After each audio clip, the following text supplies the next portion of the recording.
क्या आप अपने हाथों से बने भोजन को भगवान को खिलाना चाहते हैं? तो चलिए हम आपको बताते हैं कैसे। नैवेद्यम संस्कृत शब्द है जिसका अर्थ है देवताओं को भोग लगाना। ये एक प्राचीन हिंदू अनुष्ठान है जिसमें भक्त देवताओं को भोजन अर्पित करते हैं। ये भक्ति और समर्पण का प्रतीक है और यहाँ माना जाता है कि ये भक्तों के मन और शरीर को शुद्ध करता है और इसके माध्यम से लक्ष्मी प्राप्ति, सुखी जीवन और मोक्ष की प्राप्ति में सहायता मिलती है। ये पूजा मुहूर्त के अनुसार वर्ष के किसी भी दिन की जा सकती है और इसमें तकरीबन 30 से 45 मिनट का समय लग सकता है। आप ये पूजा थेऊर, सप्तशृंगी, महुरगढ़। जब भी प्रेम की बात आती है तो हमारे मन में राधा कृष्ण का नाम जरूर आता है। अब सवाल ये उठता है कि अगर श्री कृष्ण को राधा से इतना ही प्रेम था तो उन्होंने उनसे शादी क्यों नहीं की?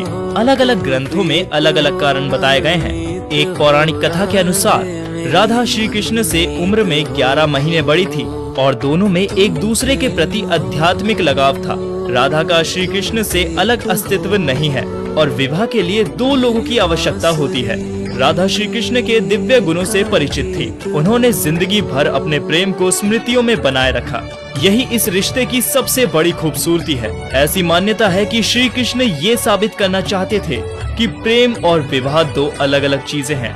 प्रेम एक निस्वार्थ भावना है और विवाह एक समझौता है। ब्रह्मा वैवृत पुराण के अनुसार राधा का विवाह यशोदा के भाई रयान गोपा से हुआ था। इन्हीं सब कारणों से श्री कृष्ण ने राधा से विवाह नहीं किया था। क्या आप जानते हैं कि एक बार स्वयं भगवान शिव को भी भोजन के लिए भीख मांगनी पड़ी थी? सब कुछ एक वाद विवाद से शुरू हुआ। भगवान शिव और माँ पार्वती के बीच। शिवजी ने कहा कि यह भौतिक संसार, यहाँ तक कि भोजन भी केवल एक माया है।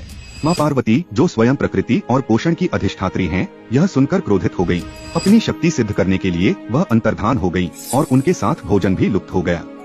भयंकर अकाल पड़ा। मानव, ऋषि और यहाँ तक कि देवता भी भूख से तड़प उठे। सभी देवताओं ने अन्न की याचना की परंतु कहीं भी भोजन नहीं मिला। अंततः उन्हें एक रसोई का पता चला जहाँ अब भी भोजन बन रहा था, काशी में। शिवजी वहाँ पहुँचे और माँ पार्वती को अन्नपूर्णा के रूप में देखा।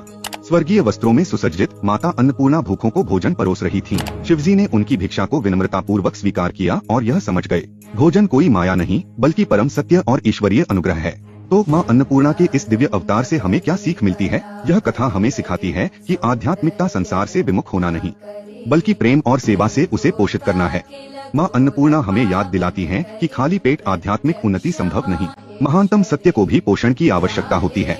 भोजन केवल जीवन का आधार नहीं बल्कि पवित्र प्रसाद है। ईश्वर कहते हैं 21 महीने तक गर्भ में रहने के बाद आश्विन शुक्ल सप्तमी की रात ब्रह्म मुहूर्त में कुछ ऐसा हुआ जिसने पूरे गांव को चमत्कृत कर दिया।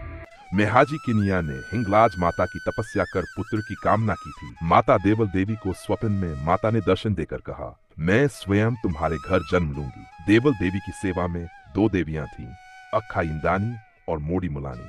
अक्खा ने सामान्य गर्भकाल को देखकर सेवा छोड़ दी, लेकिन मोड़ी ने देवी की सेवा जारी रखी। एक रात देवल देवी को स्वप्न में दुर्गा ने दर्शन देकर कहा, धैर्य रखो, मैं शीघ्र जन्म लूंगी। और फिर 21वें महीने में देवी ने जन्म लिया। कहते हैं उस दिन पूरे गांव में अद्भुत प्रकाश फैला था और लोगों ने दिव्य आभा का अनुभव किया।